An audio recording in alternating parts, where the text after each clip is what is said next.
மிதுன ராசி அன்பர்களே, மிதுன ராசி அப்படின்னா ஒரு மிகப்பெரிய ஒரு பொக்கிஷமான ராசி அப்படின்னு சொல்லுவாங்க. 100 பேர் இருக்கான், அதில் மிதுன ராசிக்காரன்னு ஈஸியாக நீங்கள் வந்து ஹைலைட் பண்ணி காட்டிடலாம். ஒரு அமைதியாகவே இருப்பாங்க.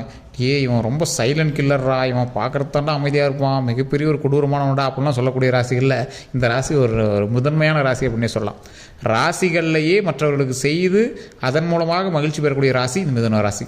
மற்றவங்களுக்கு செய்யணும், அதன் மூலமாக மனசு நிறையணும் அப்படின்னா அது மிதுன ராசிக்காரனாக தான் ஃபஸ்ட்டு ஆளாக இருக்கும். அதே மாதிரி இந்த மிதுன ராசிக்கு ஒரு ப்ளஸ் பாயிண்ட் ஒன்று இருக்குது, அதில் கிட்டத்தட்ட ஒரு 10க்கு மேலே மைனஸ் பாயிண்ட்டும் இருக்குது. இப்போ வரக்கூடிய இந்த தீபாவளிக்கு பிறகு இருக்கக்கூடிய அமாவாசையிலேருந்து உங்களுக்கு எப்படி மாற்றங்களில் நானே இருக்க போகுது, அந்த இடத்துல நீங்கள் எந்த விஷயத்தை செய்யணும் செய்யக்கூடாது அப்படிங்கிறது எல்லாத்தையுமே நான் வந்து சொல்கிறேன். தயவு செய்து வீடியோ ஸ்கிப் பண்ணாமல் பாருங்கள். இந்த விஷயம் இறைவனாக உங்களுக்கு சொல்லக்கூடிய ஒரு விஷயமாக நினச்சிக்கோங்க. இந்த ஒரு விஷயம் உங்களுக்கு செய்த பிறகு உங்களுடைய லைஃப்பில் எந்த அளவுக்கு மாற்றங்கள் ஏற்படுது அப்படின்னு பாருங்கள். இந்த வீடியோ முழுசாக பார்த்தீங்க அப்படின்னா தான் அந்த பரிகாரமும் உங்களுக்கு தெரிய ஆரம்பிக்கும். இந்த மிதுன ராசிக்காரர்கள் கல்வி, செல்வம், இந்த தொழில் இது எல்லாத்துலேயுமே ஓரளவுக்கு பரவாயில்லையா இருந்தாலும் வரக்கூடிய நாட்களில் மகிழ்ச்சிக்காக மட்டுமே நீங்கள் ஓடக்கூடிய நாட்களாக அமையும். சார் ஒரு விஷயம் வந்து பார்த்தேன் சார், நிறைய ஒரு தொழில் அது இதெல்லாம் நிறையா பார்த்துட்டேன். இந்த கடன் பிரச்சனையை ரொம்ப மனசை உறுத்துது.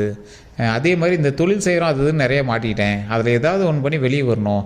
நிறைய பேர் சொல்கிறாங்க அப்படின்னு மருத்துவ ரீதியான விஷயங்கள் ஒரு மாதிரி இருக்குது அப்படின்னு நிறைய மருந்துகள்லாம் நான் வந்து ட்ரை பண்ணி ரொம்ப இது பண்ணி விட்டுருச்சு. என்ன பண்ணுறேன்னு தெரியல சார் அப்படிங்கிறீங்களாம். கொஞ்சம் பொறுமையாக எந்த ஒரு விஷயத்தில் நீங்கள் வந்து ஜாக்கிரதையாக இருக்கணும் அப்படின்னு பார்த்தீங்கன்னா ஒரு 10 விஷயங்கள் அப்படின்னு சொல்லலாம். எந்த விஷயத்தில் சந்தோஷமாக இருக்கணும் அப்படின்னா அது ஒரு 2 விஷயம் அப்படின்னு சொல்லலாம். சார் நிறைய பேருக்கு அந்த மருந்து சாப்பிட்டா சரியாயிடும், இந்த மருந்து சாப்பிட்டா சரியாயிடும் அப்படின்னு சொல்லி உங்களை ரொம்ப கேன் வாஷ் பண்ணி அந்த மருந்து இந்த மாதிரி சாப்பிட்டு ஒரு மாதிரி நடுநிலைமையில் நின்றுருப்பீங்க. சார் உடல் ஆரோக்கியத்தில் மட்டும் தான் சார் ஒரு மாதிரி இருக்குது அப்படிங்கிறவங்க நிறைய பேர் இருப்பீங்க. அந்த ஆட்களுக்கு இந்த வீடியோக்கள் ரொம்பவே வந்து உறுதுணையாக இருக்கும். இப்போ அந்த ஆட்களுக்கு அப்படின்னு நான் சொன்னது நீங்கள் வந்து உரிமையாவோ அப்படிலாம் அது நினச்சிடாதீங்க. இந்த மாதிரி ஒரு பிரிவினையாக நான் வந்து சொல்கிறேன். என்ன காரணம் அப்படின்னா உடல் ரீதியான விஷயங்களில் தான் இந்த மிதுன ராசிக்காரர்கள் தற்போதைய நிலைமையில் கொஞ்சம் ஜாக்கிரதையாகவும் இருக்கணும். அதற்காக நீங்கள் செய்யக்கூடிய மருத்துவ செலவுகளையும் கொஞ்சம் ஜாக்கிரதையாக இருக்கணும். இந்த மிதுன ராசிக்காரர்களுக்கு ஒரு நல்ல குணம் ஒன்று இருக்குதுங்க. யார் எது சொன்னாலும் நம்பிடுவாங்க. வெள்ளந்தியான மனசு அப்படின்னு சொல்லுவாங்கள்ல, அந்த மாதிரி ஒரு குழந்தை மனசுங்க இந்த மிதுன ராசிக்கு. யார் எது சொன்னாலும் நம்புவாங்க, யார் எது கேட்டாலும் சீக்கிரம் கொடுத்துருவாங்க, யார் எது சொன்னாலும் பார்த்துக்கலாம் நீ பாரு அப்படிங்கிற மாதிரி சொல்லிடுவாங்க. ஸோ இதனாலேயே இவங்க ஏமாந்தவங்க அப்படின்னு சொல்லலாம், இதனாலேயே இவங்க வந்து ஒரு அன்பானவங்க அப்படின்னு சொல்லலாம். ஆனால் இந்த காலத்தில் செட் ஆகுமான்னு பார்த்தா கொஞ்சம் பார்த்து தான் செயல்படணுங்க. அப்படிலாம் நான் சொல்லும் போது ஒரு சிலருக்கு சொல்லுவாங்க, சார் மிதுன ராசிக்காரன் அண்ணங்கிறான், என் தம்பி இருக்கிறான், எப்படி பேசுவான் தெரியுமா, அவன்லாம் ஒரு பிஸ்கெட் கூட வாங்க முடியாது அப்படிம்பீங்க. சார் நல்லா தெளிவாக தெரிஞ்சுவாங்க. உங்களுடைய மனசாட்சி சொல்லிட்டு சொல்லுங்கள். இதை மிதுன ராசிக்காரர்கள் பார்த்துட்டு இருந்தீங்க அப்படின்னா சொல்லுங்கள். மிதுன ராசிக்காரர்கள் என்ன தான் இவங்க வந்து கடுமையாக பேசினாலும், உங்களை திட்டினாலும், உங்களை அது இதுன்னு செஞ்சாலும் உங்களுக்குன்னு ஓரளவு பண்ணுற அளவுக்கு உங்களுக்கு ராசி ஒரு மனசு இருக்குது. இந்த மிதுன ராசிக்காரர்கள் எப்போவுமே ஓரளவுக்கு செய்யணும் அப்படின்னு நினைக்கக்கூடிய ஒரு ராசிக்காரர்கள். செஞ்சால் என்ன இப்போ இருந்துட்டு போகிறான், என்ன பொழைச்சிட்டு போகிறான் அப்படிங்கிற மாதிரி சொல்லக்கூடிய ஒரு ராசி. இந்த ராசிக்காரர்களுடைய தொழில் ஓரளவு கொஞ்சம் டாப்பில் ஏறும், திடீர்னு கொஞ்சம் இறங்கும், திடீர்னு ஏறும், இந்த மாதிரி அப்படியே ஐசோலேட்டாகவே இருக்கும். ஆனால் இந்த ராசிக்காரர்களுடைய குணம் மட்டும் எப்படி ஒரே மாதிரியே இருக்கும். அதான் சொல்கிறேன்ல, பணம் எப்படி இருந்தாலும் குணத்தில் மதிக்கத்தக்கவர் மிதுன ராசிக்காரர். இது உண்மை அப்படின்னா மறக்காம கமெண்ட் செக்ஷனில் பற்றி விடுங்க. அந்த மிதுன ராசிக்காரர்கள் மற்றவர்கள் நன்மை செய்தே ஒரு மைல்டு சிரிப்பிலேயே வாழ்ந்துட்டுருப்பாங்க. சார் ஆமாம் சார், ஒரு டைம் நான் ஒருத்தர் ஹெல்ப் பண்ணேன், அதை நானே மறந்துட்டேன், ஆனால் அவன் வந்து என்னை வாழ்த்திட்டு போனான் சார் அப்படிம்பீங்க. ஸோ இந்த மாதிரி நீங்கள் செய்த உதவி நீங்கள் மறந்துடுவீங்க. அந்த வாங்கினாங்க பார்த்தீங்கன்னா அந்த உதவியை அவங்க வந்து உங்களை பாராட்டுவாங்க, மகிழ்ச்சியாக பேசுவாங்க, சந்தோஷமாக பேசுவாங்க. ஸோ இந்த மாதிரி நிறைய இடங்களில் நீங்கள் வந்து சந்திச்சிருப்பீங்க.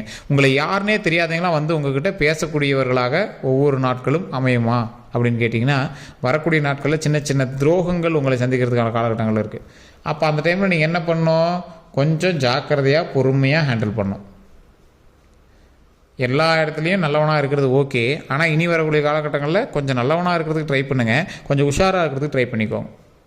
ஃபஸ்ட் பாயிண்ட், நீங்கள் ஜாக்கிரதையாக இருக்க வேண்டியது உடல் ரீதியான விஷயங்கள். உடல் ரீதியான விஷயங்களுக்கு அந்த மருந்து இந்த மருந்து கண்டதையும் சாப்பிடக்கூடாது. டாக்டரை பார்த்து எதாக இருந்தாலும் உடனடியாக செக் பண்ணிக்கணும். இது வந்து ஜாதகத்தை பார்த்துட்டோ எதை பார்த்துட்டோ நம்பி உட்காந்துக்கூடாது. 2வது பாயிண்ட், துரோகங்களை சந்திக்கிறதுக்கான காலகட்டம். உங்களால் புதிய ஒரு ஆள்கிட்டருந்து ஏதாவது துரோகங்களை சந்திக்கிறீங்க அப்படின்னா கொஞ்சம் பார்த்து பக்குவமாக உங்களை நட்போட்டாரங்கள்ட்டையோ இல்லை மற்றவங்கிட்டையோ கொஞ்சம் பக்குவமாக இருக்கிறது பார்த்துருக்கிறது பெட்டர்.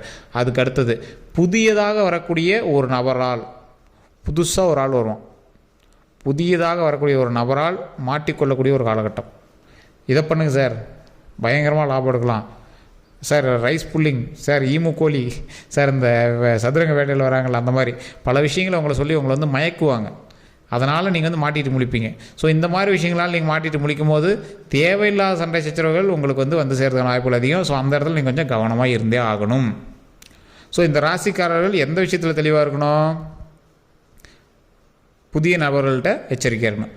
4வது விஷயம், பணத்தை ஒருத்தர்கிட்ட கொடுக்குறீங்க அப்படின்னா இந்த டைமில் வந்து மற்றவங்களை நம்பி செய்கிறது கொஞ்சம் யோசிச்சு பண்ணணும். 5வது விஷயம், சொத்து விஷயங்களில் ரொம்ப ஜாக்கிரதையாக இருக்கணும். 6வது விஷயம், டாக்குமெண்ட் ரீதியான விஷயங்கள் ரொம்பவே ஜாக்கிரதையாக இருக்கணும். 7வது விஷயம், சகோதர சகோதரிகள்கிட்ட சொத்து ரீதியான விஷயங்களுக்கு பஞ்சாயத்து பண்ணுறதோ இந்த மாதிரி விஷயங்கள் நடக்குது அப்படின்னா இந்த டைமில் பண்ணாமல் கொஞ்சம் ஸ்கிப் பண்ணி இருக்கிறது ரொம்ப பெட்டர். 8வது விஷயம், வண்டி வாகனங்களில் நட்பு வட்டாரங்கள்ட்ட கொடுக்குறதோ இல்லை வேற எங்கிட்ட கொடுக்குறதோ அந்த விஷயத்தில் ரொம்ப எச்சரிக்கையாக இருங்க. 9வது விஷயம், யாராவது வேலைக்கு பணம் கட்ட சொல்கிறாங்க, இந்த இடத்துல இன்வெஸ்ட் பண்ண சொல்கிறாங்க, அங்கே இன்வெஸ்ட் பண்ண சொல்கிறாங்க அப்படின்னா அதை ரொம்ப ஜாக்கிரதையாக இருக்கணும். 10வது விஷயம், இதுதான் மெயின், ரொம்ப ரொம்ப ரொம்ப ரொம்ப முக்கியமான ஒரு விஷயம். நீங்கள் எந்த இடத்துல வண்டியில் போனீங்க அப்படின்னாலும் ரொம்ப ரொம்ப ரொம்ப ரொம்ப ஜாக்கிரதையாக போகணும்.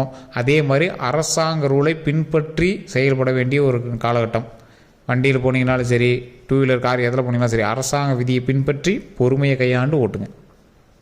ஓகேவா? இந்த 10 விஷயத்தில் நீங்கள் ரொம்ப ஜாக்கிரதையாக இருக்கணும். எந்த 2 விஷயத்தில் கொஞ்சம் பரவாயில்லையாக இருக்கும்?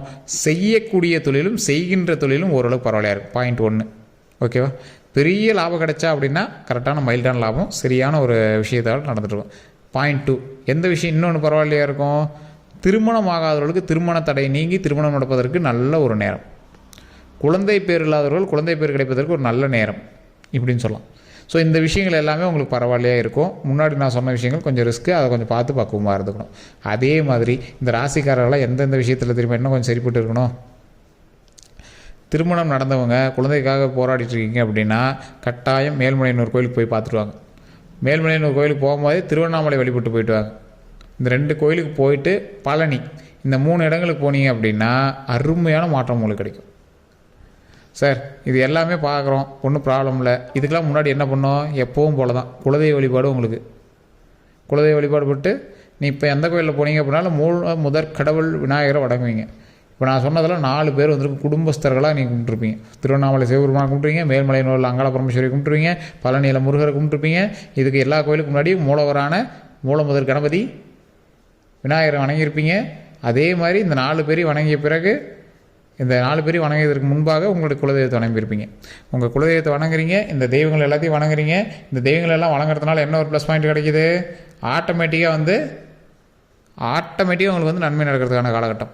ஒரு குடும்பத்தையே வணங்கியிருக்கீங்க, அப்போ குடும்பத்தை உருவாக்கி கொடுக்கும். குழந்தை விஷயங்களில் நிறையா நன்மையை கொடுக்கும். ஸோ இதுக்கு தான் அது வந்து வணங்குறது. சார் இந்த இடத்துக்குலாம் போயிட்டு வந்தேன், ஏற்கனவே போயிட்டு வந்திருக்கேன் அப்படின்னா கண்டிப்பாக திருச்செங்கோட்டில் இருக்கக்கூடிய அர்த்தநாரீஸ்வரர் கோயிலில் போய் வணங்குங்க. நிறைய பேர் தெரியாத ஒரு விஷயம், திருச்செங்கோட்டில் இருக்கக்கூடிய அர்த்தநாரீஸ்வரர் கோயில் இந்த ராசிக்காரில் போய் வணங்கினீங்க அப்படின்னா மிகப்பெரிய நன்மை. அமாவாசை நாட்களில் போனீங்கன்னா அற்புதமாக இருக்கும். அங்கே ஒரு நாகசிற்பம் இருக்கும், அந்த நாகசிற்பத்துக்கு மேலே நீங்கள் போய் வணங்கினீங்க அப்படின்னா ரொம்ப ரொம்ப நல்லது. அந்த கோவிலில் தான் சார் வெள்ளை நவபாசானதாலான உள்ளே இருக்கக்கூடிய அர்த்தநாரீஸ்வரர் சிலை இருக்கும். அதே மாதிரி செங்குட்டு வேலவன் முருகர் சிலை இருக்கும். அதற்கு மேலே விநாயகர் கோயில் ஒன்று இருக்கும். ஸோ எப்படி இருக்கும்? குடும்பத்தோடு ஒரே இடத்துல இருப்பாங்க. அர்த்தநாரீஸ்வரர் சிவனும் சக்தியும் சேர்ந்து, அன்னையும் தந்தையும் சேர்ந்து ஒரே இடத்துல இருப்பாங்க. அந்தாண்ட செங்குட்டு வேலவன் முருகனுடைய கோவில், அதுக்கு மேலே பார்த்தீங்கன்னா உச்சி பிள்ளையார் மேலே கோவில் இருக்கும், விநாயகர் கோவில். இந்த 4 பேர் ஒரே இடத்துல நீங்கள் வந்து வணங்கலாம். அதுக்கு போகிறதுக்கு முன்னாடி அங்கே வந்து படியில் பாம்பு இருக்கும். ஒரு கால்வாசி மலை ஏறினீங்கன்னா அந்த இடத்துல பாம்பு இருக்கும். அந்த இடத்துல பால் ஊற்றி வணங்குவாங்க, மஞ்சள் குங்குமம் போட்டு வணங்குவாங்க. அந்த இடத்துலையும் வணங்கிட்டு நீங்கள் வந்து போயிட்டு வாங்க. ரொம்ப ரொம்ப ரொம்ப ரொம்ப நல்லதுங்க சார்.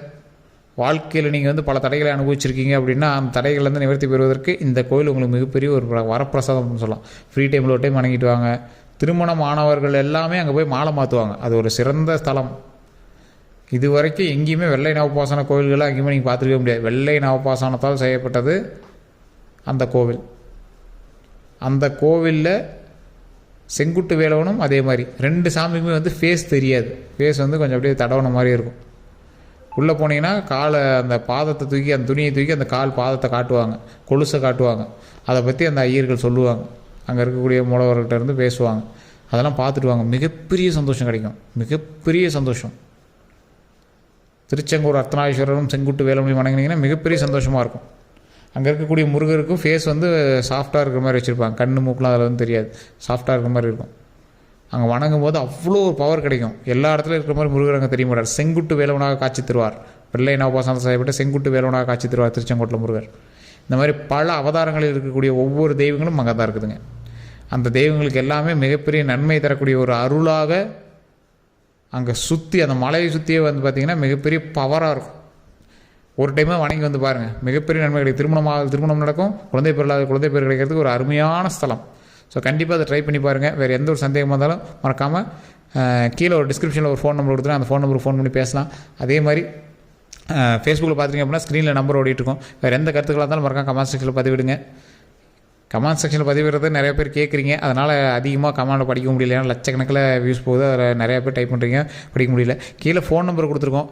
உங்களுக்கு ஜோதிடம் பார்க்கணும் அப்படிங்கிறவங்க, உங்களுடைய ப்ராப்ளம் எல்லாத்தையும் சால்வ் பண்ணணும் அப்படின்னு நினைக்கிறவங்க அந்த நம்பருக்கு ஃபோன் பண்ணி நீங்கள் வந்து பேசி தெரிஞ்சிக்கலாம். பிரபல ஜோதிடர் தான் எடுத்து பேசுவார். நிறைய பேருக்கு பிஸியாக இருக்குது, எடுக்கலை அப்படிங்கிறீங்க. கொஞ்சம் பொறுமையாக தான் ஹேண்டில் பண்ணுங்கள். அதான் பதட்டத்தில் நீங்கள் பண்ணுறீங்க. ஸோ கொஞ்சம் பொறுமையாக ஹேண்டில் பண்ணுங்கள். சரியான நேரம் இருந்தால்தான் எந்த முடிவுக்குமே தீர்வு கிடைக்கும். ஸோ அதனால் கொஞ்சம் வெயிட் பண்ணி கூட அந்த கார்டில் அட்டன் பண்ணி பேசுங்க. வேறு எந்த ஒரு ப்ராப்ளம் இருந்தாலும் கீழே இருக்கிற நம்பருக்கு ஃபோன் பண்ணி நீங்கள் வந்து பேசி சால்வ் பண்ணிக்கலாம். ஃபேஸ்புக்கில் பார்த்துட்டிங்கன்னா ஃபாலோ பண்ணிக்கோங்க, யூடியூப்பில் பார்த்துட்டிங்கன்னா சப்ஸ்கிரைப் பண்ணிக்கோங்க, பக்கத்தில் பெல் பட்டன் ப்ரெஸ் பண்ணி அதில் ஆல் அப்படின்னு கிளிக் பண்ணிக்கோங்க. அப்போ தான் அடுத்தடுத்து போடக்கூடிய வீடியோக்கள் உங்களுக்கு உடனடியாக வந்து சேரும். எல்லோருக்கும் நன்றி நண்பர்களே.